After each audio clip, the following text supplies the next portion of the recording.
오늘은 멘토에 대한 말씀을 전하려고 합니다. 사람은 모든 생물 가운데 가장 오랜 기간 동안 누군가의 도움을 받아야 살 수 있는 존재입니다. 바다에 사는 기러기 같은 새는 절벽 높은 곳에 알을 낳습니다. 알이 부화하여 둥지를 떠날 때가 되면 어미새의 신호에 따라 아기 기러기는 절벽에서 바다를 향하여 몸을 던집니다. 날개에 제대로 깃털도 없는 이 어린 기러기가 절벽에서 모래사장을 향하여 혹은 돌밭을 향하여 용감하게 뛰어내립니다. 그리고 바다로 뛰어들어가 헤엄을 칩니다. 학교에서 배우지도 않았는데 어떻게 그런 것을 경험해 보지 못한 것을 잘 압니까? 하나님께서 그렇게 창조하셨기 때문입니다. 거친 들판에 사는 동물들도 태어나자마자 버둥거리며 일어나 걷기도 하고 즉시 뛰기 시작합니다. 걸음마를 가르쳐 주지도 않았는데 어떻게 그럴 수 있습니까? 하나님께서 그렇게 창조하셨기 때문입니다. 그런데 사람은 태어나서 할 수 있는 일이 거의 없습니다. 모든 동물은 눈이 아직 떠지지도 않았는데 어미의 젖을 찾아 그 젖을 빱니다. 그런데 사람은 그런 재주가 없습니다. 어머니가 젖을 물려주어야만 합니다. 1년, 2년 만에 자라는 것도 아닙니다. 5년, 6년 지나도 혼자서는 생존하기 어렵습니다. 사람은 이렇게 누군가의 도움을 받으며 살아야 하는 존재입니다. 그런데도 사람은 모든 동물 가운데 가장 뛰어납니다. 동물들이 갖지 못한 영혼을 가지고 있습니다. 하나님께서 그렇게 창조하셨기 때문입니다. 사람은 좋은 부모를 만나야 행복하고 건강하게 살 수 있습니다. 부모는 단순한 양육자가 아니라 멘토가 되어야 합니다. 학교에 들어가면 좋은 스승을 만나야 합니다. 그저 공부를 잘 가르치는 스승이 아니라 학생을 진정으로 사랑하는 멘토로서의 스승을 만나면 학생의 미래가 바뀌게 됩니다. 그러므로 우리는 내 자녀가 좋은 스승 만나기를 기도해야 됩니다. 내가 노력하고 내가 계획한다고 해서 마음대로 되는 일이 아니기 때문입니다. 여러분, 우리는 인생에 좋은 멘토를 만나는 것이 축복입니다. 우리가 인생을 살아가는데 첫 번째 멘토는 부모입니다. 자녀는 부모의 모습을 흉내내며 살아갑니다. 자녀의 신앙생활도 어떻게 보면 부모의 모습입니다. 그것을 보고 배우고 배운 대로 살아가는 것입니다. 많은 부모들이 자녀들을 가르치는 일에 배우지도 않고 연구하지도 않고 용감하게 가르칩니다. 자녀는 우리의 미래의 희망인데 그저 내 생각대로 가르치고 내가 수십 년 전 아버지, 어머니에게 배운 그 방식을 통해서 자녀들 가르칩니다. 그저 학교 보내고 학원 보내면 된다고 생각을 합니다. 여러분, 우리는 자라는 자녀들에게 부모가 멘토가 되어야 하는 것입니다. 이 세상에서 따뜻하게 사랑하며 살아가는 그 방법을 가장 잘 가르쳐 줄 수 있는 사람이 바로 부모입니다. 사람은 따뜻하게 살 줄 알아야 합니다. 인생의 길을 참고 목표를 위해 한 걸음씩 한 걸음씩 성실하게 살아나가는 것을 가장 잘 가르쳐 줄 수 있는 멘토가 바로 부모입니다. 신앙의 훈련도 그저 교회에 데리고 나와서 목사님에게 맡겨 놓으면 된다고 생각하는 것은 어리석은 생각입니다. 부모가 신앙의 멘토가 되어야 합니다. 어릴 적부터 가정 예배를 드리며 성경을 통해 대화하며 자란 자녀들은 가정이 살아나기 시작합니다. 나이가 든 다음에 예배 드리자고 하면 늦은 것입니다. 재미가 없습니다. 드리지 않습니다. 이미 영적 대화가 자녀와 끊어졌기 때문입니다. 이런 이야기를 하면서 나 자신도 부끄러울 수밖에 없습니다. 나는 자녀들에게 좋은 멘토가 되어주지 못했기 때문입니다. 여러분, 자녀가 부모를 존경하고 진심으로 사랑할 때 부모는 자녀들의 멘토가 될 수가 있습니다. 미국의 유명한 부흥 강사인 M.B. 윌리엄스라고 하는 목사님이 있습니다. 이분이 한 번은 부흥 집회를 하면서 가정에 대한 말씀을 전하려고 했습니다. 그래서 함께 동역하는 찬양 사역자인 찰스 틸만 목사님에게 가정에 대한 찬양곡을 만들어 달라고 했습니다.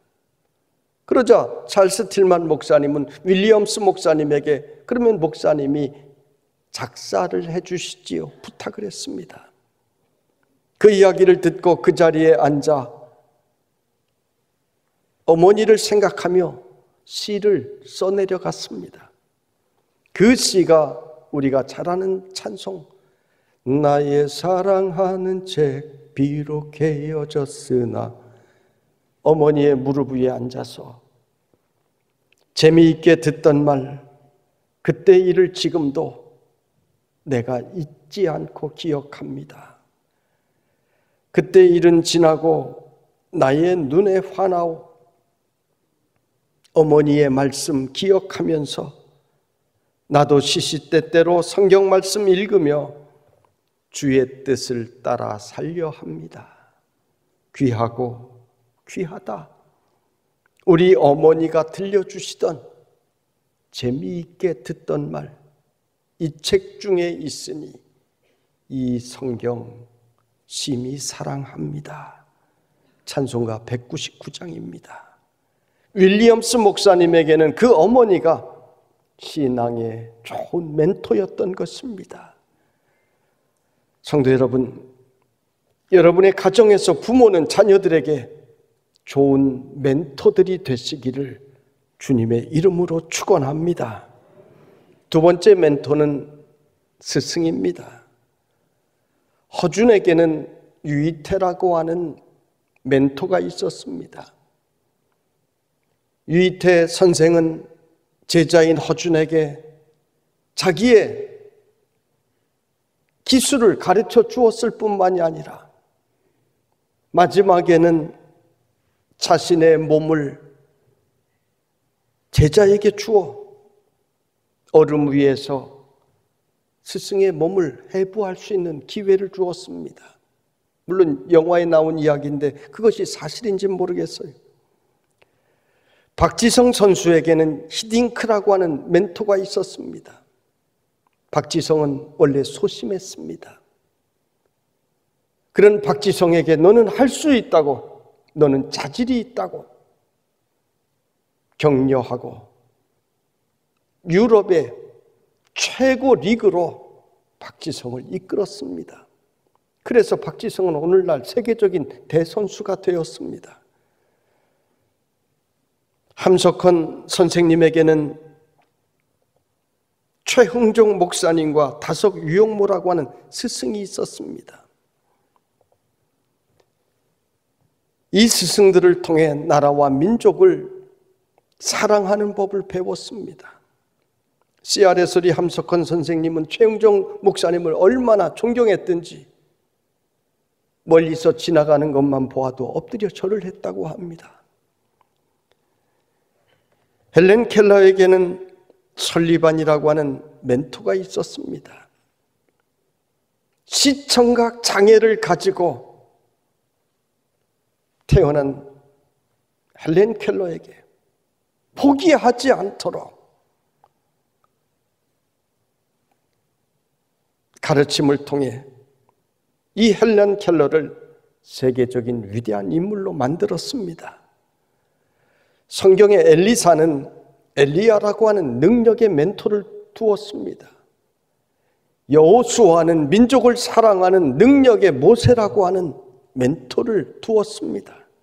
좋은 멘토를 두었기에 이들은 스승이 했던 그 모습을 따라 이스라엘의 최고의 지도자들이 될 수가 있었습니다. 미술을 하는 사람도, 음악을 하는 사람도, 바둑을 두는 사람도, 미용실을 하는 사람도, 음식점을 하는 사람도, 고기를 잡는 어부도 다 좋은 멘토들이 필요합니다. 저는 신학을 하면서 신학함의 의미가 무엇인지를 고민하게 해준 좋은 신학자들, 멘토들이 있었습니다. 그분들을 만난 것이 행운입니다. 축복입니다. 목회를 하면서 하나님 앞에서 어떻게 목회해야 할 것인가를 깨닫게 해준 목회의 멘토들이 있었습니다. 좋은 멘토들을 만났습니다. 여러분, 우리는 인생에 좋은 멘토를 만나셔야 되는 것입니다. 그 멘토에 의하여 우리 인생의 미래가 반드시 바뀌기 때문입니다. 스승의 날이 되면 도림교회 부교역자 출신으로 이제 담임 목회지로 나간 목사님들이 찾아오고 연락을 해옵니다. 지금까지는 한 사람도 빠짐없이 그렇게 하는 것을 보며 감사하기는 한데, 내가 목회적으로는 스승이 맞지만은 그러나 이분들에게 내가 멘토가 되었는가 생각할 때 자신이 없습니다. 나도 저분 같은 마음으로, 저분 같은 모습으로 목회해야 되겠다라고 하는 마음을 가질 때 진정한 멘토가 될 수가 있기 때문입니다. 여러분, 인생에 좋은 멘토를 만나는 것은 굉장히 큰 축복입니다. 여러분은 인생의 스승으로서의 멘토를 잘 만나는 축복이 있기를 주님의 이름으로 축원합니다. 세 번째 멘토는 신앙의 멘토입니다. 요아스 왕은 7살에 유다 왕위에 올랐습니다. 그것은 그의 할머니 아달랴가 왕권을 장악하려고 자기 아들들을 다 죽였기 때문입니다. 7년 후에 대제사장 여호야다와 레위 지파와 백성들이 힘을 합쳐 아달랴를 몰아냅니다. 그리고 왕의 혈통으로 유일하게 도망쳐 살아있던 요아스를 왕으로 세웠습니다. 그때 나이 7입니다. 7살짜리가 무슨 정치를 할 수 있겠습니까? 그러나 그의 옆에는 걸출한 멘토인 제사장 여호야다가 있었습니다. 요아스는 6년 동안 성전에서 숨어 지내며 여호야다의 가르침을 받았습니다. 그리고 왕이 된 후에도 성전을 보수하고 종교 개혁을 했습니다. 성경은 이스라엘 역사, 유다 역사에 이런 왕이 없었다라고 이야기합니다. 그런데 대제사장 여호야다가 병들어 죽게 됩니다. 나이 들어 죽게 됩니다. 그리고 나서 멘토를 잃은 요아스는 갈팡질팡합니다. 나쁜 무리의 이야기를 듣고 타락하기 시작합니다. 오늘 말씀처럼 자기 사욕을 따를 스승을 많이 두었습니다. 내 귀에 좋은 소리 해주는 사람만을 따라다닌 것입니다. 우상을 숭배하고 심지어 제사장 여호야다의 아들 스가랴를 돌로 쳐 죽이기까지 했습니다.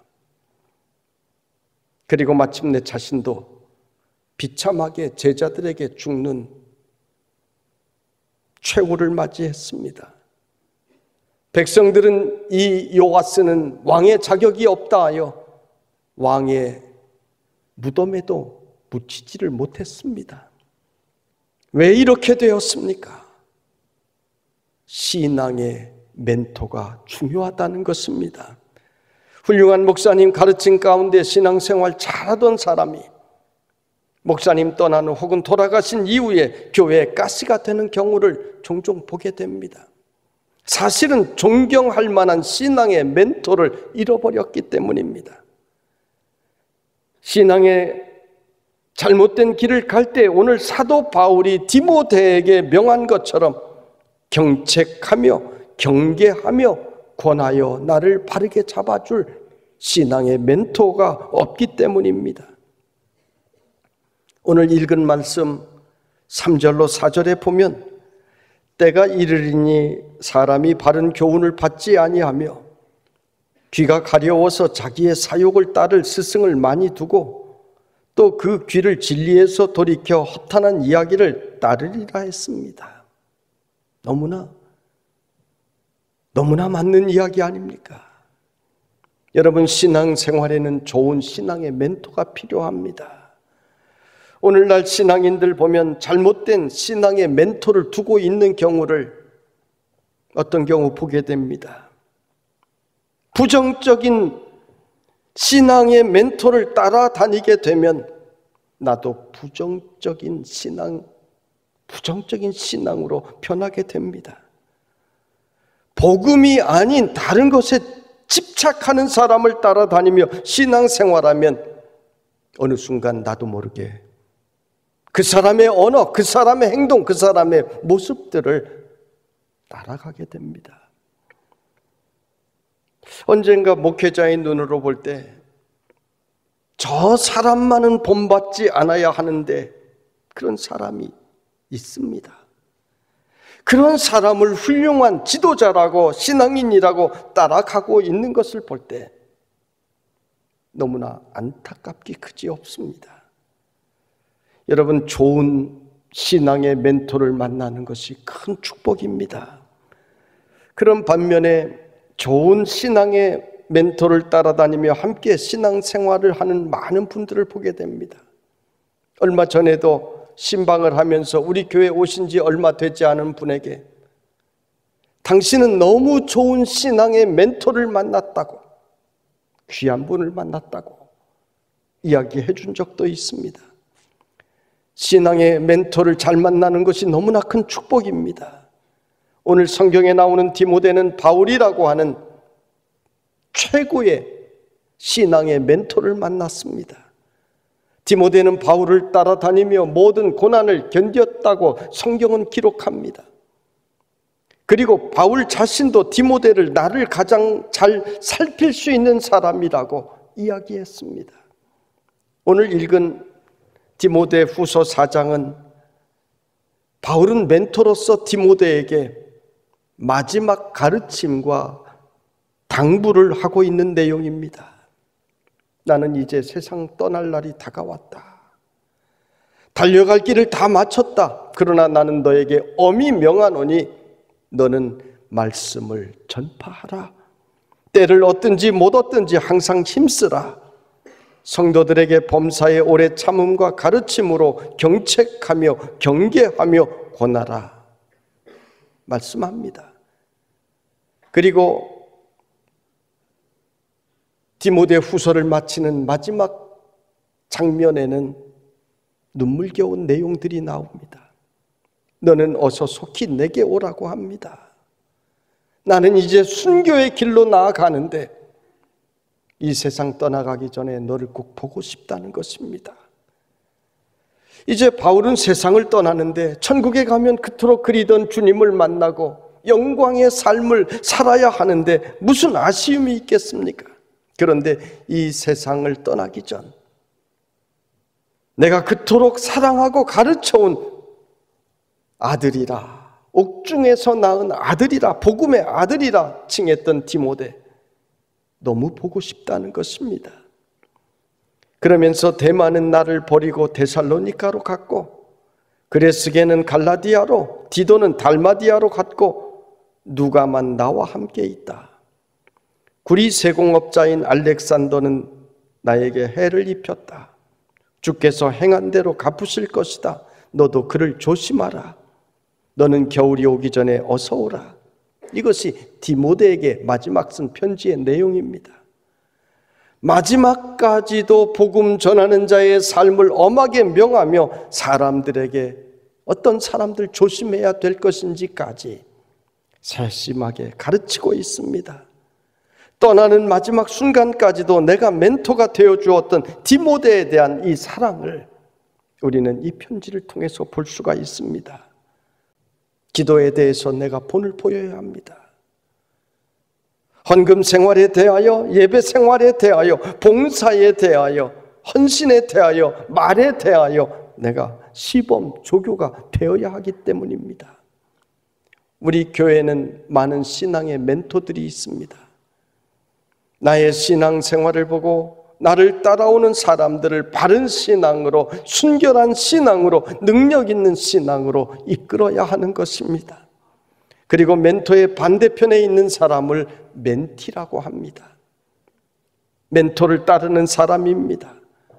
위대한 사람을 따르는 많은 사람들이 있지만은 진정한 제자는 항상 소수였습니다. 엘리야에게는 수많은 제자들이 있었지만은 그 능력을 이어받은 이는 엘리사 한 사람뿐이었습니다. 모세가 출애굽할 때 수많은 사람들이 그의 뒤를 따랐지만은 모세의 뒤를 이은 후계자는 여호수아 한 사람뿐이었습니다. 멘티가 멘토처럼 되려면 나도 저분처럼 되겠다는 갈망이 있어야 합니다. 꿈이 있어야 합니다. 열심이 있어야 합니다. 기도가 있어야 하는 것입니다. 그래야 멘토처럼 될 수가 있습니다. 좋은 만남은 인생의 최고의 축복입니다. 부모를 잘 만나야 합니다. 부부를 잘 만나야 합니다. 남편을, 아내를 잘 만나야 내 인생이 바뀔 수가 있는 것입니다. 스승 잘 만나야 합니다. 친구 잘 만나야 합니다. 직장도 잘 만나야 하고 거래처도 잘 만나야 합니다. 교회 정말 잘 만나야 합니다. 교인들은 목회자를 잘 만나야 하고 목회자는 좋은 교인들을 만나야 함께 행복합니다. 여러분, 축복된 만남은 좋은 멘토와의 만남입니다. 성도 여러분, 여러분의 가정마다 부모는 여러분의 자녀들에게 좋은 멘토가 되기를 간절히 원합니다. 여러분의 자녀들이 나도 내 부모처럼 살아야 되겠다 하는 마음이 들게 되기를 간절히 바랍니다. 또 여러분에게 인생에 좋은 멘토들이 있기를 바랍니다. 그리고 나도 저분의 인생을 본받고 싶다는 멘티들이 여러분 주변에 있게 되는 인생을 살기를 원합니다. 그리고 무엇보다 여러분이 좋은 신앙의 멘토가 되시고 또한 내가 본받을 좋은 신앙의 멘토를 갖는 복된 성도들이 되시기를 주님의 이름으로 축원합니다.